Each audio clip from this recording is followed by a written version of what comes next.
Hello everyone! Welcome back to my channel. It's Rick Mabel, your Airbnb superhost and your Airbnb builder. So for today's video, nandito tayo ngayon sa aming Pasig City project na for turnover na. Actually, this unit is a residential unit. So meaning, ano talaga siya for residential use, of course. So yes, this one is not an Airbnb. So this is a sign for you guys if you want for us to design and build your residential unit, we also do just that. Yes, so with that, let's start with the most interesting and most comfortable spot in this entire unit, which is the master's bedroom. Ayan, so let's start. So, dito makikita natin, nandito yung ating pinaka queen size bed over here. And then, meron din tayong bedside table lights over there, which is nandito yung ating pinaka mahiwagang switch. Ayan. So, this one is best kapag halimbawa, yung partner natin is natutulog na and we still want to read a book or we still want to check some things. So, perfect na perfect ito. And then, this could also serve as like a night light, ganyan, or an ambient light. Yes. And then, another thing is, meron din tayo ditong light sa ilalim ng ating cabinet, which is ito naman yung pinaka-switch niya. O, diba?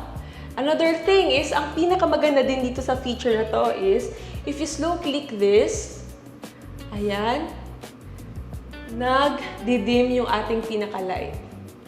Ayan. O, diba? It's so nice. And another thing about this unit kasi, yung client namin dito, gusto nila ng maraming storage because they realize they really have tons of things. Ayan. So, syempre, we have to solve that problem. So, over here, under the bed, is meron tayong pinaka-storage. Ayan. So, meron tayo dito pinaka-storage and as well as dito. Ayan. And then, in addition to that, so this one is push to open para hindi siya masyadong halata. And at the same time, hindi sasabit yung paa na magsisilid dito kapag halimbawa, dadaan siya dyan, dadaan siya dito, is hindi siya sasabit. And another thing is, we have packed this place with tons of storage because that is what the client exactly needs. And at the same time, ayaw niya ng visual clutter. So we made everything as minimal as possible. Kung kaya na mag-blend in sa pinaka-space, gagawin natin, hahamakin natin ang lahat para to make it happen. Dito din pala sa ating bedside table, is meron din tayong storage. Ayan. So, pwede siya para sa mga personal items, books, accessories, kung ano mang mga gamit dyan. And then, another thing is, meron din tayong storage over here. So, pwede siyang gamitin for clothes, ganyan, and or documents, pwede din siya doon. And then, para naman sa mga things and items na hindi masyado nagagamit, meron din tayong ganito. One thing about this one is naka-hydraulic na siya, so hindi tayo mahihirapan maglagay at maglabas ng gamit. And, so everything yan, so itong lahat ng ito is storage siya. Pero good thing is hindi siya masyadong halata kasi nagbe-blend lang din siya sa ating pinaka-design. Another thing is para syempre sa mga personal items, mga clothes, and all those things is meron din tayong ganitong storage. As you can see, meron na din tayo dyang sabitan and meron din tayong pinaka-shelves over here. So for this one, in case na merong oversized na ilalagay si client dito, pwede niyang tanggalin lang ito. Ayan. So natatanggal po siya and na-adjust. Another storage is meron din tayong pinaka-drawers over here. Ayan. Then meron din tayong shelves sa baba. So ganun lang din yung pinaka-space dito. O, diba? So you can see, talaga, we really tried to maximize the existing space dito sa unit. And at the same time, yung maayos yung pinaka-magiging flow ng titira dito. And at the same time, syempre, maganda din tingnan. Hindi siya magiging sagabal. And then, meron din tayong bonus storage din dito. Ayan. So, as you can see, talaga tayo, jam-pack talaga tayo with storage sa unit na to. So, para naman sa personal items or maybe documents, ganyan, meron din tayong storage over here. O, diba? There's really incredible amount of storage here in this unit. Kasi, aside from this, meron din tayong cabinet dito. Diba? Super maximized siya. And at the same time, ano siya, TV wall siya. And then, meron din tayo dito ang vanity mirror para sa ating pinaka-client. Ayan. So, pag gusto niya mag-ayos for events or daily use, ganyan, pwedeng-pwedeng dito siya mag-ayos. Kasi, ayan. Just like sa ating pinaka-bed, ayan, meron din tayong pinaka-light over here na i-click niya lang dito. So, it's very, very nice. And one thing that I really love about this is, dahil sa design na to, yes, they may have many stuff, but makukonceal siya. Makukonceal siya, hindi siya halata, and hindi rin magiging madami yung visual clutter kasi yung pinaka-client namin dito, I know sobrang dami din nilang mga isipin, ganyan, because they're business owners. So as much as possible, they want less visual clutter, and at the same time, ayaw nila ng sobrang daming nangyayari. Ayan. So punta naman tayo dito sa ating pinaka-master's bedroom, bathroom. So as you can see over here, meron tayo dito mga mirrors. So this mirrors is cabinet din siya. So this one is para sa mga toiletries and makeup, ganyan, skincare. So as you can see, ano siya, dalawang storage siya. So para siyang for his and her siya na mga lalagyan. So, di ba? Itatago na lahat ng mga toiletries, mga soap, mga toner, ganyan. So, it's very, very nice kasi mirror din talaga siya and it blends seamlessly dito sa place. And then, another thing, meron din tayong storage dito sa baba, sa ilalim ng ating basin. And one of my favorite features din dito sa pinaka master's bedroom, bathroom is ang ating for his and hers na basin. So it's really, really nice kasi dati, this used to be full of items talaga, like full of items. So for this, for now, ayan, dahil ito na yung pinaka-design niya, hopefully, mas neat na talaga siya tingnan or maitatago na lahat yung mga personal items nila and ma-reach yung goal nila na hindi magkaroon ng sobrang visual clutter dito sa place. And then, another thing is meron din tayo dito sliding tempered glass na shower enclosure. Ayan. Medyo nag-loading tayo dun sa part na yun. And then over here is meron din tayong niche. Ayan. So, pwedeng dito ilagay yung mga toiletries, yung mga soap, yung mga pump bottles. So, pwede dito yan. And what I love about this one is yung texture niya is parang sand or parang siyang wave. So, it's very, very relaxing and soothing to be in this space. Ayan. Then, meron din tayo ditong pinaka towel rack and then toilet seat. And meron din tayo ditong mga sabitan. So talagang magagamit yung pinaka-space na to. And very strategic din yung pinaka-naging approach namin dito sa master's bedroom.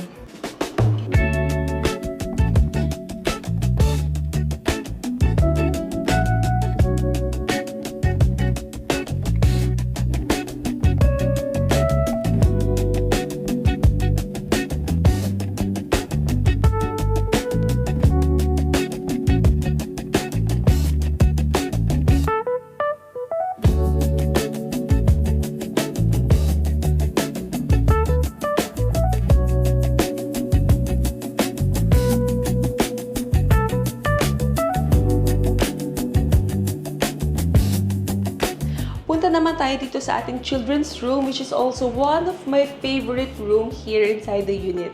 So for this space, ayan, the client wants us to maximize the space. Kasi dati naging na siya, tambakan na siya ng toys and all those things. And yung child nila is an athlete, di ba? Ang galing. So, syempre, kapag athlete, they need more space for their stuff. And at the same time, they're still a student. Kaya parang ano talaga, mapapile talaga yung mga gamit niyan.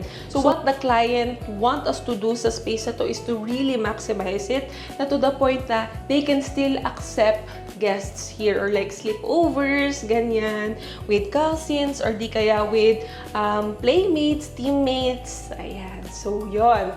So, meron tayong full-size bunk bed here. And then, meron din tayong single-size bunk bed sa taas.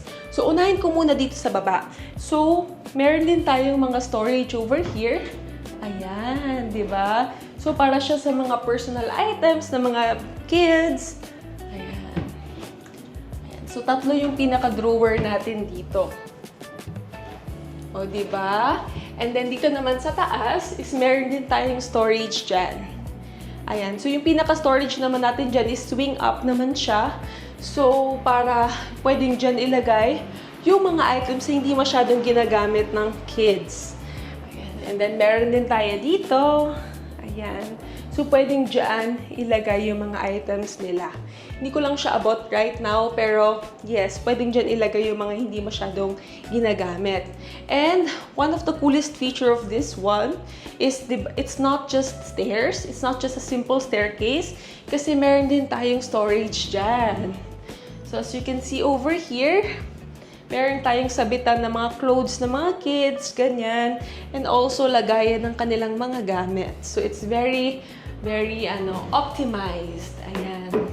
And then, another thing is, this one is also a cabinet storage. So, pwede nilang ilagay yung mga items din nila dyan. Ganyan, yung mga everyday clothes or di kaya yung mga panlakad, pwedeng dyan nakalagay. And at the same time, ito din pala ay storage space din. So, syempre, they're growing kids. They're growing individuals. So, they need as much space as possible. And then, dito naman sa taas ng bed, is meron din tayong storage over here.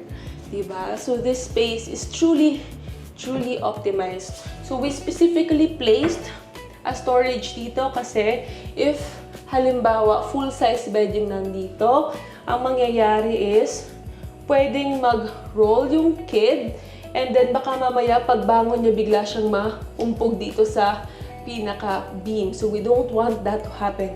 We don't want accidents to happen. Kaya we also placed an additional storage here that could be yung mga gamit niya bilang athlete. And then, so this one is actually a ghost door. So, wala siyang track.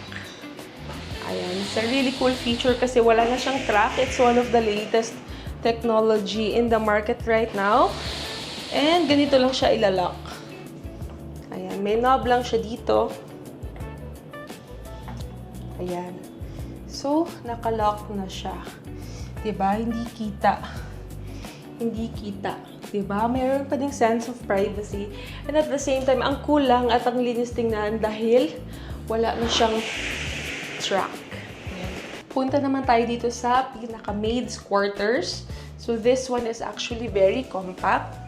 It's a very compact space. So, meron tayo dito pinaka-bunk bed na single size and also storage over here. So, we really maximize this spot para syempre maraming malagay yung mga house help ng kanilang mga personal items. And aside from that, meron din tayong drawer over here. So, dito sa spot na to, dito nila pwedeng ilagay yung mga pangplancha, ganyan, or yung mga other damit, nakakalaba lang, nakakatapi lang, so they can put everything there.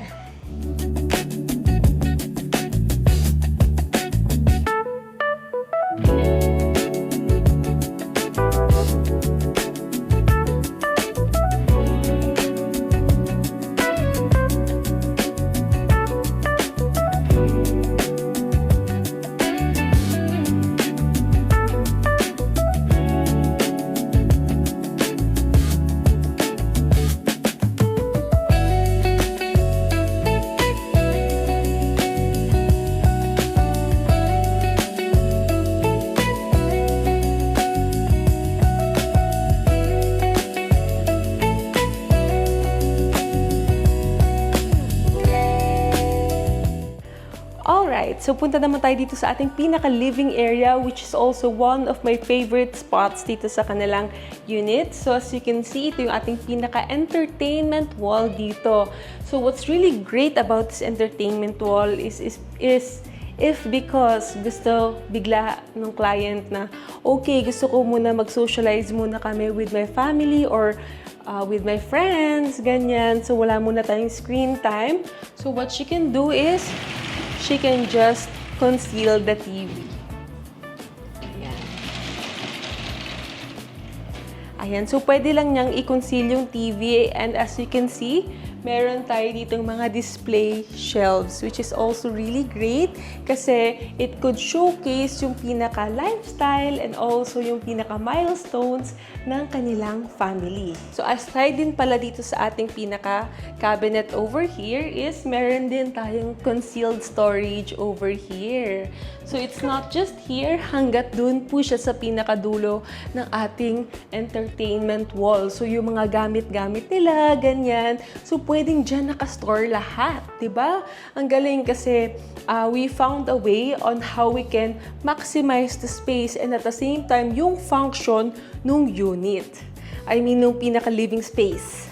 Another thing is we also have concealed yung pinaka-split type aircon nila dito sa cabinet encasements na ito. Ayan.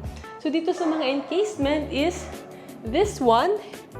Ayan, so nandyan po yung pinaka-aircon. So pwede siyang i-lift up lang pataas para magkaroon ng access yung maintenance personnel sa pinaka-aircon unit.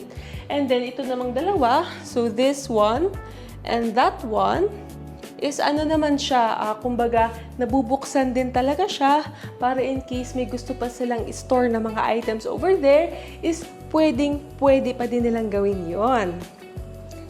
Punta naman tayo dito sa ating pinaka-dining area.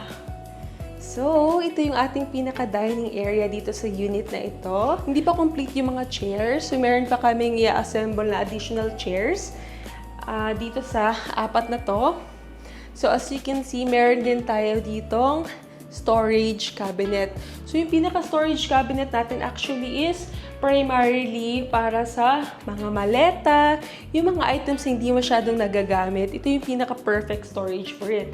So, as you can see, meron din tayong shelves over here. So, mapapaisip kayo, Miss Rika, so paano nila masastore yung mga gamit nila kung meron tayong shelves over here? So, no worries kasi pwede din ma-remove yung ating mga shelves over here, di ba?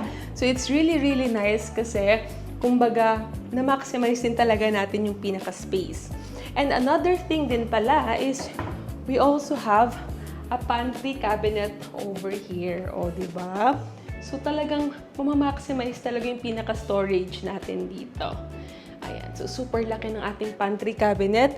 So, pwedeng dyan din itago yung mga blue gallons na para sa water dispenser. So, dito is, naka-ano din pala tayo, naka-cove ceiling din tayo with ceiling fan. So, one of the things that I love about this unit is, talaga siya, mahangin talaga siya. Except for now, sinarado ko muna yung mga windows dahil kakalinis lang and ayokong pasukin siya ng mga dust. But essentially, this place is very, sobrang ganda ng ventilation ng space na ito. Kasi, lang siya, nasa corner yung pinaka-unit. So, mabilis lang mag-pass through, mag-in and out yung airflow. Ayan. So, punta naman tayo dito sa ating kitchen. Ayan. So, ito yung pinaka-kitchen natin. Is nire-laminate lang namin siya and dilagyan namin ng kitchen backsplash.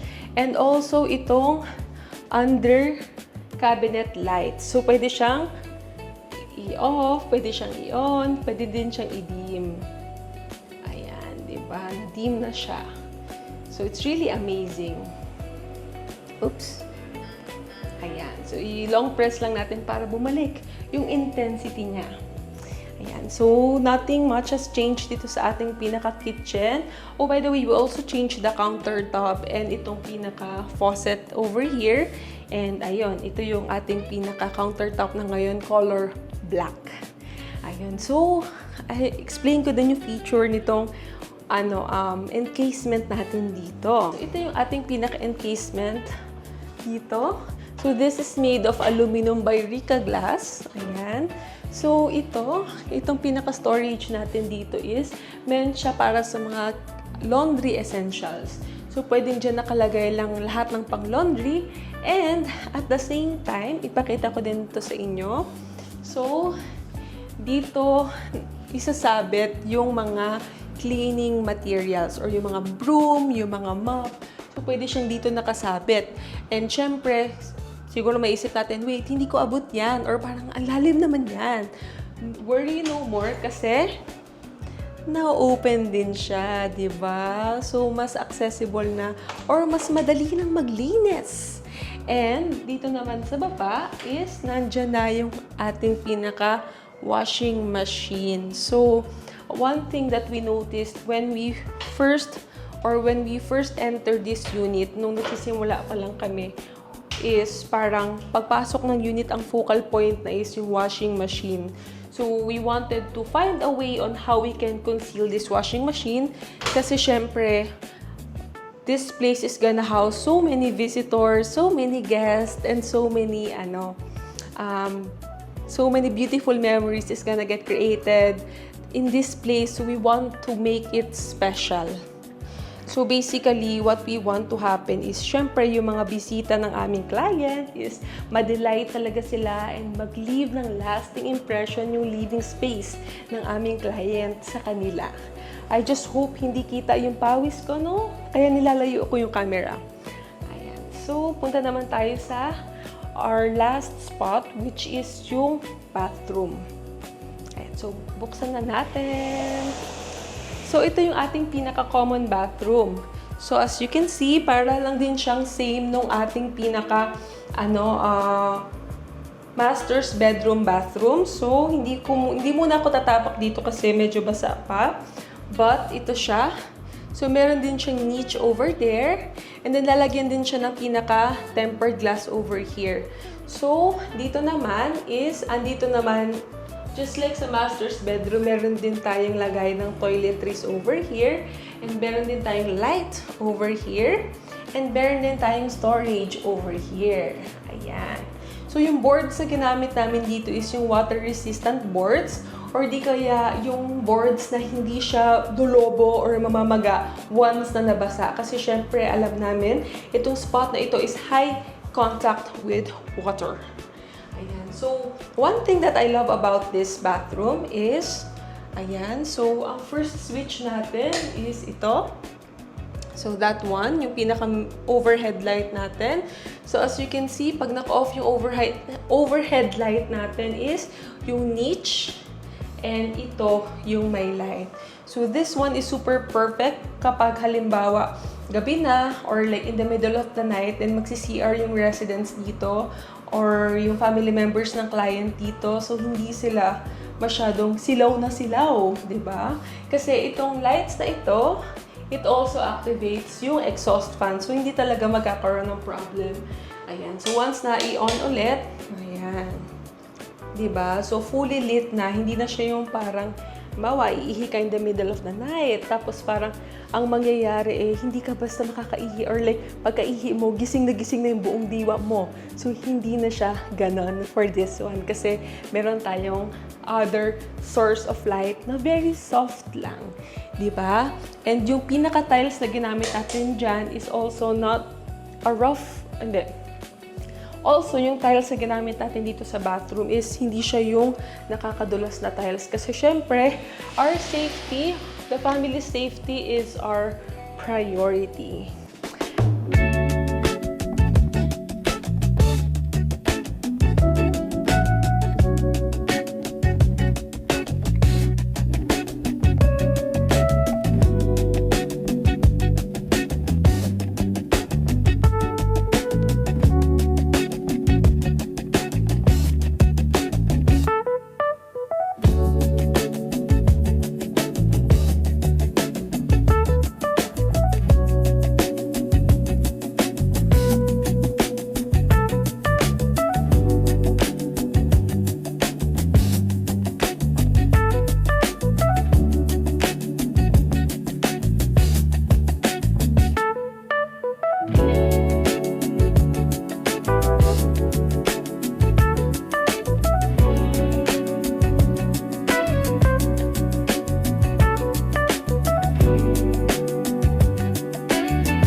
So that's it for this video. I hope nag-enjoy naman kayo sa aking simple room tour dito sa aming turned over unit here in Pasig City. So this is actually a DMCI unit. Ayan. So DMCI yung pinaka-developer nung condo na ito. Kaya naman, kung meron kayong mga units na gusto nyong i-turn into an Airbnb or di kaya residential unit nyo na gusto nyo ng major refresh, so we are here for you. Message us at FNF Design and Build. So that's it for this video. Bye-bye!